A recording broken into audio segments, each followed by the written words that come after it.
আমি আসছি বাদলদার কাছে, তবে তার আগে বাদল আপনাদের কাছে আসার আগে একটা ছোট্ট ব্রেকিং এর দিকে নজর রাখি, যদিও ছোট্ট নয়, বেশ গুরুত্বপূর্ণ আর একটা ভালো খবর বলা যেতে পারে। জি7 সামিট, জি7 সম্মেলনে যোগ দিতে নরেন্দ্র মোদী, তাকে আমন্ত্রণ জানানো হলো। নরেন্দ্র মোদীকে আমন্ত্রণ জানালেন কানাডার প্রধানমন্ত্রী। সম্মেলনে যোগ দিতে কানাডা যাচ্ছেন প্রধানমন্ত্রী। এই মুহূর্তের ব্রেকিং নিউজ আসছে আমাদের কাছে। কানাডায় প্রধানমন্ত্রী মার্ক কার্নির সঙ্গে ফোনে কথা হয় নরেন্দ্র মোদীর এবং আমন্ত্রণ জানানোর জন্য মার্ক কার্নিকে ধন্যবাদ জানান। সোশ্যাল মিডিয়ার পরে পোস্ট করেন নরেন্দ্র মোদী। জি7 সম্মেলনে যোগ দিতে কানাডা যাচ্ছেন প্রধানমন্ত্রী নরেন্দ্র মোদী। আমি আর সময় নষ্ট না করে সরাসরি আসি বাদলদার কাছে। বাদলদা, আমি কয়েকটা লিস্ট দেখছিলাম যে আমরা বলছি উন্নয়নের জন্য, ট্যুরিজমের জন্য, বিভিন্ন ক্ষেত্রে ছেড়েই দিন, মানে আমি তো বলছি এগুলো তো হয়তো বাদের খাতায় চলে যাবে, কারণ অপারেশন সিঁদুর নিয়ে পর্যন্ত অভিষেক বন্দ্যোপাধ্যায় যা মন্তব্য করছেন দেশের বাইরে গিয়ে শুনে কান জুড়িয়ে যাচ্ছে। খুব গর্ব অনুভব হচ্ছে একজন বাঙালি হিসেবে।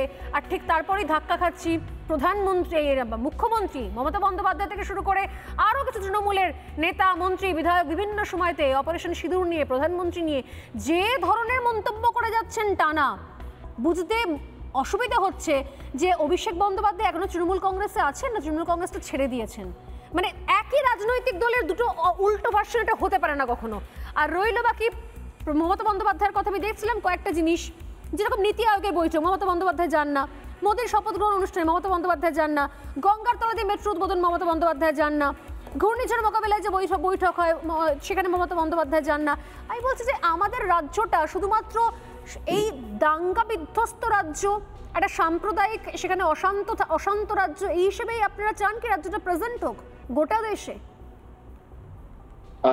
গুড ইভিনিং স্বর্ণালী, তুমি তোমাদের প্রশ্ন ছিল কাশ্মীর নিয়ে ইস্যু। আমি কয়েকটি কথা বলে দ্বিতীয় কথাটা আমি আসছি। প্রথম কথা হচ্ছে কাশ্মীরের বিধানসভার বাজেট আর পশ্চিমবঙ্গের বিধানসভার বাজেট আকাশ পাতাল তফাৎ। আর কাশ্মীর, এটা তো বাস্তব কথা, কাশ্মীর প্রাকৃতিক সৌন্দর্য বিরাট ব্যাপার, যা অতুলনীয়। কাশ্মীর আজকে নয়, হাজার হাজার বছর ধরে কাশ্মীরের সৌন্দর্য, প্রাকৃতিক সৌন্দর্য দারুণ। কিন্তু পর্যটন শিল্পের যখন কথা তোমরা যখন বললে, পর্যটন শিল্পের কয়েকটি কথা আমি বলি। কাশ্মীরে কয়েকটি জায়গায় পর্যটনে সাধারণ মানুষ যেতেই পারে, কিন্তু বাংলার পর্যটন কেন্দ্রে কিন্তু বহু জায়গা আছে যেখানে কিন্তু আমরা বাঙালিরা ঘুরে আসতে পারে।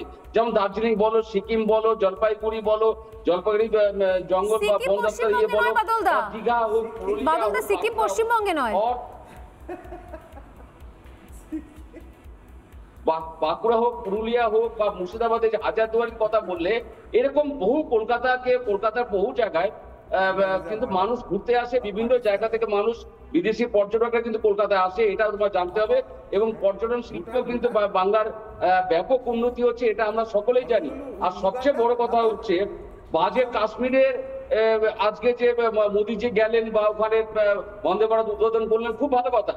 কিন্তু কাশ্মীরের যে আতঙ্ক, এই আতঙ্ক কিন্তু আজকের নয়, হাজার হাজার বছর ধরে কিন্তু এই আতঙ্ক চলছে। অর্থাৎ এইখানে কিন্তু তুমি জোর করে মানুষ কাশ্মীরে ঘুরতে যায়, বেড়াতে যায়, সব ঠিক আছে, কিন্তু তার মধ্যেও কিন্তু একটা মানুষের মধ্যে একটা আতঙ্ক কাজ করে যে কাশ্মীরের পরিস্থিতিকে আবার সেই জায়গায় আমরা চলে আসতে পারি কি, আবার এরকম ঘটনা ঘটতে পারে কি। বাদলদা, এক সেকেন্ড, আমার মনে কিছু কনফিউশন হচ্ছে। একটা যে হাজার হাজার বছর আগে কাশ্মীর অশান্ত, এরকম কোনো নথি পাওয়া যায়নি ইতিহাসে। মানে হাজার বছর আগে কাশ্মীর যতটুকু পাওয়া যায় সেটুকু, সেই সময় হাজার বছর আগে, 2500 বছর আগে কাশ্মীর কিন্তু হিন্দুদেরই রাজত্ব ছিল, সেখানে হিন্দু রাজা ছিলেন, ললিতাদিত্য মুক্তাপীর হিন্দু রাজা ছিলেন সেখানে। আর কাশ্মীরের আতঙ্কের কথা বলছেন, আমি বলছি পশ্চিমবঙ্গের আতঙ্ক নিয়ে কি হবে বাদলদা? পশ্চিমবঙ্গ আতঙ্কপুরী হয়ে গেছে। পশ্চিমবঙ্গে বাইরে থেকে কেউ শুটিং করতে আসে না, পশ্চিমবঙ্গে কেউ ঘুরতে আসে না, পশ্চিমবঙ্গে মালদা মুর্শিদাবাদে ট্যুরিজম কমে গেছে। আপনি খবর নিয়ে দেখুন, লোকাল লোকজনেরা আসে লালগোলা থেকে, এখান থেকে, ওখান থেকে, বহরমপুর থেকে লোকে এদিক ওদিক ঘুরে বেড়ায়, বাইরে থেকে লোকজন যায় না বেশি। আর আমি একটা কথা বলি, যে কথা বলেছি সে কথা তোমার মাইথোলজি সম্পর্কে তোমার জানতে হবে। কারণ বৈষ্ণোদেবীর মন্দির যেখানে প্রতিষ্ঠিত হচ্ছে, সেই বৈষ্ণোদেবী মন্দির প্রতিষ্ঠার পেছনে কিন্তু একটা কারণ আছে, কোন অসুরকে বৈষ্ণোদেবী করছে। এটা আমি হাজার হাজার কেন আমি মন্দির ছিল না দাদা, তখন পাকিস্তান ছিল না।